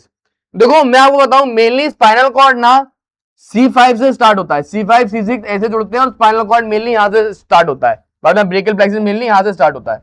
बट कितनी बार क्या होता है ना, ब्रेकियल प्लेक्सिस C4 से भी स्टार्ट हो सकता है, इसको हम बोलेंगे प्रीफिक्स प्लेक्सिस। मतलब ब्रेकियल प्लेक्सिस जो है वो पहले C5 से बन रहा था, लेकिन अब वो स्पाइनल कॉर्ड के C4 से बन रहा है, मतलब कि थोड़ा शिफ्ट हो गया। प्रीफिक्स, प्री मतलब पहले, पहले एक और यहाँ पे नर्व आ गई। मेनली अपना ब्रेकियल प्लेक्सिस जो है C5, C6, C7, C8, T1 से बनता है। बट कितनी बार क्या होता है ना, ब्रेकियल प्लेक्सिस C4 से भी बन सकता है, मतलब एक एक्स्ट्रा नर्व भी आ जाती है, इसको बोलेंगे प्रीफिक्स प्लेक्सिस, है ना। कितनी बार प्रीफिक्स प्लेक्सिस में क्या होता है ना, C4 ये जो ब्रांच है लार्ज होती है और T2 कंप्लीटली एब्सेंट होता है, नॉर्मल में भी नहीं होता और वैसे में भी नहीं होता। फिर एक होता है post fix plexus. Post fix plexus के अंदर क्या होता है ना, मेनली स्पाइनल कॉर्ड को T1 में खत्म होना था, लेकिन वो T1 पे खत्म ना होके वो ऐसे T2 पे खत्म होता है। तो पोस्ट फिक्स प्लेक्सिस में क्या होता है, ये जो T1 जो रहता है ना वो बहुत ही लार्ज होता है, T2 स्मॉल होता है और C4 कंप्लीटली तरीके से एब्सेंट होगा और C5 का थोड़ा साइज जो है वो रिड्यूस हो जाएगा। तो कितनी बार क्या होता है ना, स्पाइनल कॉर्ड जरूरी नहीं है कि इन्हीं रूट वैल्यू से बने, ये कभी ऊपर भी शिफ्ट हो सकता है, नीचे भी शिफ्ट हो सकता है। अगर ऊपर शिफ्ट हो गया तो प्रीफिक्स प्लेक्सिस बोलेंगे, नीचे अगर एक्स्ट्रा नर्व आ गई तो बोलेंगे पोस्ट फिक्स प्लेक्सिस। बच्चे समझ नहीं पाते कंसेप्ट, लेकिन मैंने आपको बड़े आराम से बता दिया है। चलिए जी अब आगे बढ़ते हैं, अब वही ट्रंक की बात करेंगे। मैंने आपको बताया था ना, ये दो रूट आपस में जुड़ेंगी और क्या बनेगा, अपना अपर ट्रंक। तो C5, C6 रूट आपस में जुड़ी, उन्होंने बनाया अपर ट्रंक। C रूट, C7 सात का साथ नहीं दे रहा कोई, ऐसे जिंगल था, तो C7 अकेले जा रहा, बना रहा मिडिल ट्रंक। फिर C8 और T1 आपस में जुड़ रहे हैं और अपना बना रहे हैं लोअर ट्रंक। इस तरीके से ट्रंक, जितना ज्यादा आप थ्योरी को पॉइंट में टेबल के फॉर्म में लिखोगे उतना ज्यादा अच्छा रहेगा, उतने ज्यादा अच्छे नंबर आपको मिलेंगे। फिर अगर आ गए अपन डिवीजन पे, डिवीजन का मतलब क्या है, ये जो ईच मैंने आपको बताया था ना, ये जो ईच ट्रंक है ना, ऐसे दो डिवीजन देगा, इंटीरियर पोस्टीरियर बोल लो या डॉर्सल वेंट्रल बोल लो। बात देखिए ना, वेंट्रल मतलब इंटीरियर होता है, डॉर्सल मतलब भी पोस्टीरियर होता है, तो यहाँ पे वो वेंट्रल और डॉर्सल डिवीजन देता है। फिर अपन आ गए कॉर्ड्स, तो यहाँ पे एक होता है लेटरल कॉर्ड, मीडियल कॉर्ड और पोस्टीरियर कॉर्ड, ठीक है। अब अपन आ जाते हैं इसके मेन पार्ट पे, ब्रांचेस पे। डरना मत, हर ब्रांच को याद करने का तरीका मैंने साइड में लिख दिया है। अब आप यहां पे देखो ब्रांचेस कैसे अपन को याद करनी है। अब ये जो ब्रेकियल प्लेक्सस होता है ना, उसमें उसकी रूट से भी कितनी बार एक ब्रांच निकल जाती है, मेरी 2 ब्रांच निकलती है। ये देखो ब्रेकियल प्लेक्सस से क्या होता है ना, ये ब्रेकियल प्लेक्सस का रूट वाला हिस्सा है, तो ब्रेकियल प्लेक्सस के रूट से एक ऐसी ब्रांच निकलती है। इस ब्रांच को अपन बोल देते हैं लॉन्ग थोरेसिक नर्व। देखो ब्रेकियल प्लेक्सस के रूट से एक और नर्व निकल गई ब्रांच, उसको बोलेंगे लॉन्ग थोरेसिक नर्व। और इसके C5 वाले रूट से एक और नर्व निकलती है, उसको बोलते हैं डॉर्सल स्कैपुलर नर्व। सेम ये जो अपर ट्रंक होता है ना, उससे भी 2 नर्व निकल जाती हैं, कुछ इस प्रकार से। देख रहे हैं आप? तो साइड में आपको ना ऐसी टेबल डालना है, पहले आपको लिखना है ब्रांचेस। बच्चे क्या करते हैं, सिर्फ कॉर्ड के लिख के जाते हैं, लेटरल कॉर्ड के, मीडियल कॉर्ड के, पोस्टीरियर कॉर्ड के ब्रांच लिख के जाते हैं। ये भी ब्रांच बहुत इंपॉर्टेंट है, एग्जामिनर यही देखता है। अब एक टॉपर इसलिए नहीं होता, उसको आपसे ज्यादा आता है, उसको ये मालूम है उसको लिखना क्या है। मैं आपको लिखने का तरीका बता रहा हूं, मेरे काफी स्टूडेंट गोल्ड मेडल लाते हैं, क्यों? क्योंकि उन्हें पता रहता है हमें लिखना कैसा है। अब बात आ रही है रूट में कौन सी ब्रांच है? डॉर्सल स्कैपुलर ब्रांच है और एक है लॉन्ग थोरेसिक नर्व ब्रांच।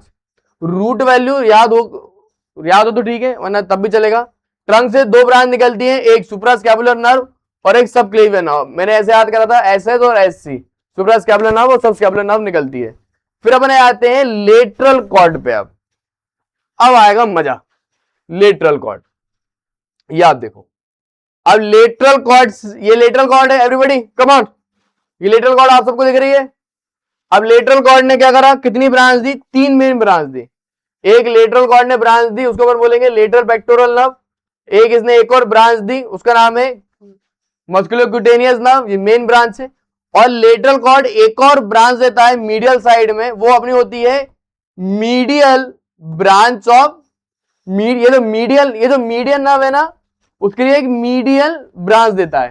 तो ये मेन 3 ब्रांचेस देता है। अब भैया अपन हो सकते हैं कंफ्यूज, अपन को हो सकता है याद ना रहे, तो उसको मैंने जिंगल बना दी, लो मम्मी लड्डू। आप मुझे हमेशा लड्डू खिलाती हो मेरी माँ, आज मैं तुम्हारे लिए लाया हूं लड्डू, लो मम्मी लड्डू। ये इसका जिंगल है। लो का एल हो जाएगा लेटरल पेक्टोरल नर्व, एम से हो जाएगा मस्कुलोक्यूटेनियस नर्व, एल से हो जाएगा lateral root of median nerve. लो मम्मी लड्डू ले लो आप, बड़ी प्यारी मम्मी हो आप मेरी, लड्डू तो ले ही सकती हो। फिर मैंने आते हैं मीडियल कॉर्ड से। अब मीडियल कॉर्ड ये रही। अब मीडियल कॉर्ड से सबसे पहले क्या होती है ना, मेन 3 ऐसी ब्रांच निकल जाती हैं डायरेक्टली मीडियल कॉर्ड से। सबसे पहली ब्रांच जो है वो कौन सी है? वो अपनी है मीडियल पेक्टोरल नर्व। फिर दूसरी ब्रांच को हम बोल देते हैं, ये क्यूटेनियस ब्रांच है। क्यूटेनियस मतलब तो स्किन को सप्लाई करे, medial cutaneous nerve of arm और एक medial cutaneous nerve of four arm, ठीक है। उसके अलावा मीडियल नर्व अपनी एक मेन ब्रांच तो देता ही है अपनी अल्नर नर्व को, और अपना मीडियल नर्व के लिए वो देता है इस तरीके से लेटरल ब्रांच। तो ये 5 ब्रांच देगा। अब इसको भी याद करने का तरीका है, डरो मत। मेरी माँ उसे मारे। अब भैया मेरी मम्मी थी, मैंने बोला मम्मी मुझे लड़की पसंद है लेकिन मुझे ब्रेकअप कर लिया मम्मी, तो मेरी मम्मी क्या कर रही है? मुझे नहीं मार रही है, मेरी मम्मी उस लड़की को मार रही है कि हमारे राजा से बेटे को तूने क्यों छोड़ा, मेरी माँ उसे मारे। तो मेरी के एम से अपने हो जाएगा मीडियल पेक्टोरल नर्व, माँ के एम से अपने हो जाएगा medial cutaneous nerve of arm, फिर उससे के यूज हो जाएगा अल्नर नर्व, मारे के एम से हो जाएगा medial cutaneous nerve of four arm, ठीक है। तो ऐसे प्लस इसके मार के एम से का आप एक और याद रखना है आपको, medial root of median nerve.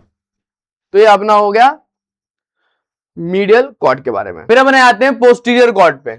देखो पोस्टीरियर कॉर्ड से कौन कौन सी नर्व निकल रही है मैं आपको दिखाता हूं। तो ये सबसे पहले पोस्टीरियर कॉर्ड है। पोस्टीरियर कॉर्ड से 3 नर्व निकल जाती हैं डायरेक्टली। एक होती है अपर सबस्कैपुलर नर्व, एक होती है थोरेको डॉर्सल नर्व, दूसरी अपनी हो जाती है लोअर सबस्कैपुलर नर्व। तो 3 नर्व है, 1 2 3। उसके अलावा ये जो नर्व है ना, ये अपना पोस्टीरियर कॉर्ड जो है एक नर्व देता है मेन एक्सिलरी नर्व। साइड में दिखाऊं, ये आप देखो, ये एक्सिलरी नर्व भी देता है, ये आप देख रहे हो कुछ इस तरीके से। तो ये अपनी पोस्टीरियर कॉर्ड है, वो 3 ऐसी ब्रांच देगा। उसके अलावा वो 2 एक ब्रांच और देगा, एक होगा एक्सिलरी नर्व जो डेल्टोइड को सप्लाई करेगा, और एक देगा रेडियल नर्व जो अपना पोस्टीरियर कंपार्टमेंट जो होता है अपने आर्म का उसको सप्लाई करेगा।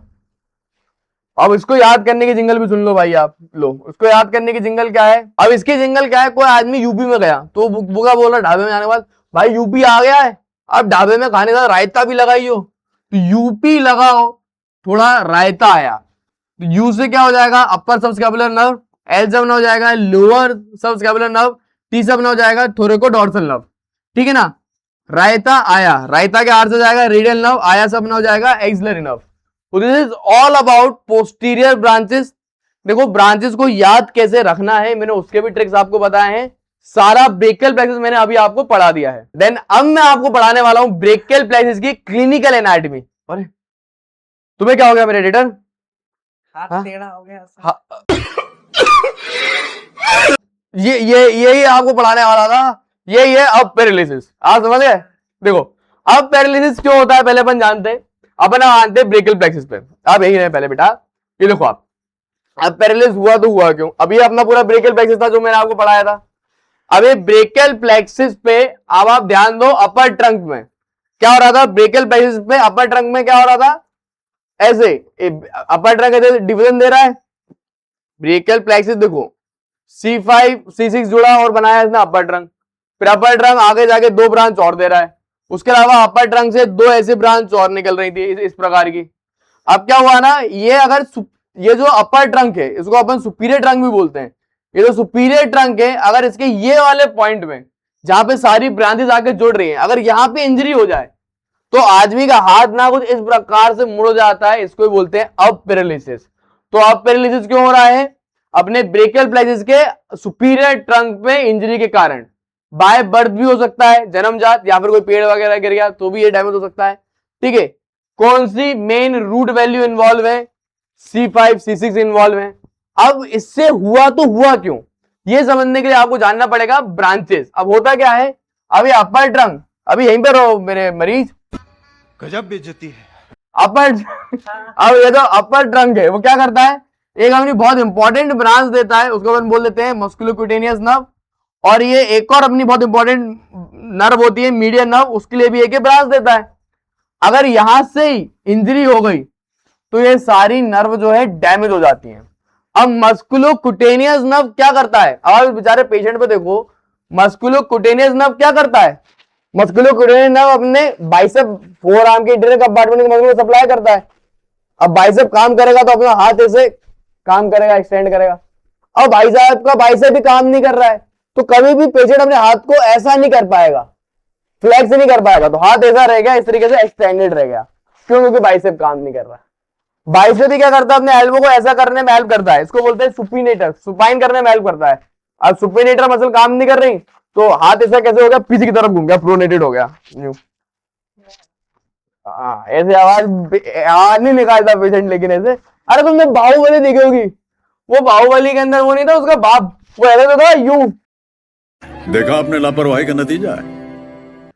वो अपर का ही वो होता।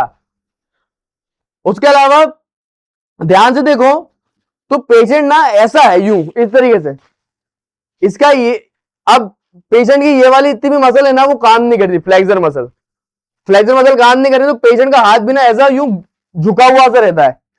इस बीमारी को ना पुलिसमैन टिप्स हैंड भी बोलते हैं। क्यों? क्योंकि मेरी रिश्वत वगैरह देनी होती है ना, तो पुलिस वाले कैसे लेते हैं रिश्वत, ऐसे तो लेंगे नहीं, हाँ भाई रिश्वत दो, वो क्या बोलते हैं, चुपचाप से मेरे हाथ में ऐसे रख दे पैसे, पैसे रख दे यूं, तो इसको पुलिसमैन, तेरा तो हाथ काम नहीं कर रहा ना नहीं। तो इस तरीके से जो है पुलिसमैन टिप्स हैंड्स इसको बोलते हैं। तो दिस इज ऑल अबाउट अब पैरालिसिस। मेरा आप देखो ऐसी मजे मस्ती से अपन पढ़ेंगे मेरे लेक्चर्स में, तभी मजा आएगा। देखो पढ़ाने वाले को भी मजा आ रहा है, तुम्हें भी आ रहा होगा और समझ में भी आ रहा होगा।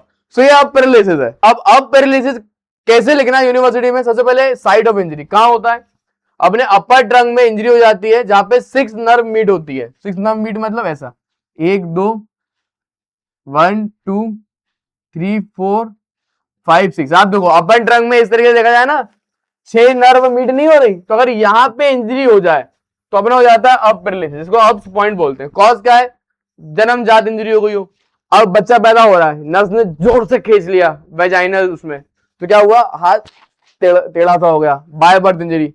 फॉल ऑन शोल्डर, शोल्डर पे कुछ गिर गया, ड्यूरिंग एनेस्थीसिया, अगर अपन एनेस्थीसिया दे रहे हैं, गलत एनेस्थीसिया दे दिया तब हो गया। नर्व रूट कौन सी इन्वॉल्व है? C5 मेनली इन्वॉल्व होती है, C6 पार्शियली इन्वॉल्व होती है। मसल कौन कौन सी खराब हो जाती है? बाइसेप मसल खराब, डेल्टॉइड मसल भी खराब, अपनी ब्रेकियालिस मसल खराब, वो ब्रेकियोरेडियलिस मसल भी खराब। पार्शियली सुप्रास्पाइनेटस, इंफ्रास्पाइनेटस और सुपाइनेटर मसल ये भी खराब हो जाती है। फिर अपन आते हैं डिफॉर्मिटी। अभी डिसेबिलिटी और डिफॉर्मिटी का मतलब समझो। What is meaning of disability? Disability का मतलब क्या होता है? जो पेशेंट ना कर पाए उसे बोलते हैं डिसेबिलिटी। डिफॉर्मिटी का मतलब क्या होता है? आप पेशेंट में क्या देख रहे हैं वो होती है डिफॉर्मिटी। जैसे कि अभी मैं मेरे पेशेंट में देखूं, ये देखिए आप, ये बेचारा मेरा पेशेंट, इसकी अपन देखते हैं डिफॉर्मिटी। अब आप देखिए बेचारे की डिफॉर्मिटी क्या है। हाथ इसका, सबसे पहले इसकी डिफॉर्मिटी क्या है अपन देखते हैं आर्म में। आर्म कैसा हो गया? अडक्टेड एंड मीडियली रोटेटेड। मतलब इसका हाथ जो है, पेशेंट का हाथ ऐसा आ गया, बॉडी के पास आ गया, तो उसका आर्म कैसा हो गया? बॉडी के पास आ गया, अडक्टेड हो गया और इसे मीडियली रोटेट हो गया। क्यों? क्योंकि डेल्टॉइड मसल हाथ को दूर ले जाने में मदद करती है ना, तो उसका हाथ ऐसा हो गया, अडक्टेड हो गया। देखो आप, अडक्टेड है, चिपका हुआ है और मीडियल में रोटेट है, मीडियली साइड रोटेट है। फिर फोर आर्म देखते हैं। इसकी फोर आर्म कैसी है? एक्सटेंडेड। इसकी फोर आर्म एक्सटेंडेड क्यों है? इसकी डिसेबिलिटी क्या है? क्योंकि फोर आर्म कैसी है? फ्लेक्स नहीं कर पा रहा है, बाइसेप काम नहीं कर रही, तो ऐसा इसका हाथ कैसा हो गया? एक्सटेंडेड। देखो आप, इसका हाथ मूव भी नहीं कर रहा है, एक्सटेंड हो गया एकदम से, और साथ में पीछे की तरफ भी मुड़ गया, प्रोनेट भी हो गया। इसी डिफॉर्मिटी को अपन बोलते हैं policeman tips and, policeman tips and deformity को बोलते हैं। डिसेबिलिटी इसकी जस्ट अपोजिट है। अब जाहिर सी बात है ना, सामने वाला आदमी ऐसा क्यों हो गया? सामने वाला का एल्बो ऐसा एक्सटेंड क्यों है? क्योंकि वो फ्लेक्स नहीं कर पा रहा है, वो उसकी डिसेबिलिटी यही तो है, वो फ्लेक्स नहीं कर पा रहा है। तो डिफॉर्मिटी की जस्ट अपोजिट होती है डिसेबिलिटी। अगर तुम ये समझ लोगे ना, तुम्हें रटना नहीं पड़ेगा। तुम क्या करना, अब रिलीज है, खुद ऐसे पेशेंट बन जाना और खुद सोच लेना, अच्छा मेरा आर्म जो है अडक्टेड है, मीडियली रोटेटेड है, मेरा एल्बो जो है वो ऐसा एक्सटेंडेड है, प्रोनेटेड है। तो रटोगे ना तो लिख नहीं पाओगे। डिफॉर्मिटी का अपोजिट फिर डिसेबिलिटी लिख देना। चलिए अब आगे में पढ़ते हैं। देन जो अपना अगला टॉपिक है वो है अपना क्लम्पिक पैरालिसिस। अरे क्लम्पिक पैरालिसिस क्या होता है? ये अप पैरालिसिस का बिल्कुल उल्टा है बेटा। अप पैरालिसिस में क्या हुआ था? अपना ये जो अपर ट्रंक है उसमें इंजरी हुई थी। क्लम्पिक पैरालिसिस में क्या, ऐसा हाथ हो जाता है, सामने वाले पेशेंट का ऐसा हाथ हो जाता है, इसको बोलते हैं क्लॉ हैंड। शेर का पंजा नहीं बना रहा हूं, सिंघम, सिंघम नहीं है ये क्लॉ हैंड है। इसमें क्या हो जाता है, ये जो इंफीरियर ट्रंक है ना, यहां पे इंजरी हो जाती है भाई पेशेंट को, इंफीरियर ट्रंक में। सर डॉक्टर साहब कैसे होती है इंजरी? वही बाय बर्थ हो सकती है, पेड़ से करके फॉरन इंजरी हो सकती है। अब इससे हुआ क्या, ये इंफीरियर वाला एक बहुत इंपॉर्टेंट ब्रांच देता है अल्नर नर्व। ये अल्नर नर्व मेन नर्व है जो अपने हाथ की मसल को सप्लाई करता है। अपनी अब हाथ की मसल ही काम नहीं कर रही, तो अपने हाथ की मसल काम नहीं करती, तो आपका हाथ ऐसा हो जाता है क्लॉ हैंड। क्लॉ हैंड का मतलब क्या है? ये मेरी कौन से बोन है उंगली? ये मेरी है मेटाकार्पल बोन। ये मेरी हाथ की उंगली है फेलेंजिस। ये मेटाकार्पल बोन मेरी उंगली और ये फेलेंजिस, इन दोनों के बीच में तो ज्वाइंट है ना, ये वाला जो मैं हिला रहा हूं, इसे हम बोलते हैं मेटाकार्पोफेलेंजियल ज्वाइंट। मेटाकार्पोफेलेंजिस के बीच में अब ये ज्वाइंट मेरा ऐसा हो जाता है एक्सटेंड, और मेरी उंगलियों के बीच में जो ज्वाइंट है ना, इंटरफेलेंजियल ज्वाइंट, वो ऐसे हो जाते हैं फ्लेक्स। तो हाथ ऐसा सिंगम टाइप का बन जाता है, इसको बोलते हैं कंप्लीट क्लॉ हैंड। अब पैरालिसिस के अंदर देखने को मिलता है मेरे भाई, ये देखो आप, हाथ इस प्रकार से हो गया। इसके साथ में क्या होता है, ये वाला जो पार्ट है ना अपना फोर आर्म, इसकी मसल काम नहीं करती, तो ये मसल ही बहुत पतली दुबली हो जाती है, मसल में एट्रोफी हो जाती है यहाँ पे। तो यहाँ पे बनाए जाते हैं साइट ऑफ इंजरी। इंजरी कहां पे हुई है? लोअर ट्रंक में ब्रेकियल प्लेक्सस के। नर्व रूट कौन कौन सी इन्वॉल्व है? T1 mainly, partially C8। Muscle कौन कौन सी पैरालाइज है? पूरी की पूरी अपनी इंट्रीसिंग मसल हाथ की, उसके अलावा फ्लेक्सर मसल जो होती है रिस्ट की। डिफॉर्मिटी क्या है? आपको देखने को मिलेगा क्लॉ हैंड, ठीक है। क्लॉ हैंड में क्या होता है? हाइपर एक्सटेंशन हो जाता है, मतलब मेटाकार्पोफेलेंजियल ज्वाइंट में ऐसा हाइपर एक्सटेंशन हो जाएगा, और हाथ के बीच की उंगलियों में इंटरफेलेंजियल ज्वाइंट में ऐसा फ्लेक्शन हो जाएगा।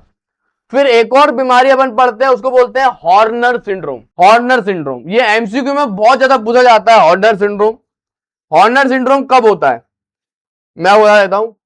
ये जो अपनी T1 नर्व है ना, T1, जब इसमें इंजरी हो जाए तब होता है Horner syndrome. So injury to the sympathetic nerve fiber to the head and neck that leave the spinal cord through T1. T1 nerve से कुछ sympathetic nerve के फाइबर निकलते हैं, अगर उसमें इंजरी हो जाए, ये नर्व क्या करती है, यहां से निकलती है T1 से और फिर ऊपर जाती है हेड एंड नेक में, तो आपको जाता है हॉर्नर सिंड्रोम।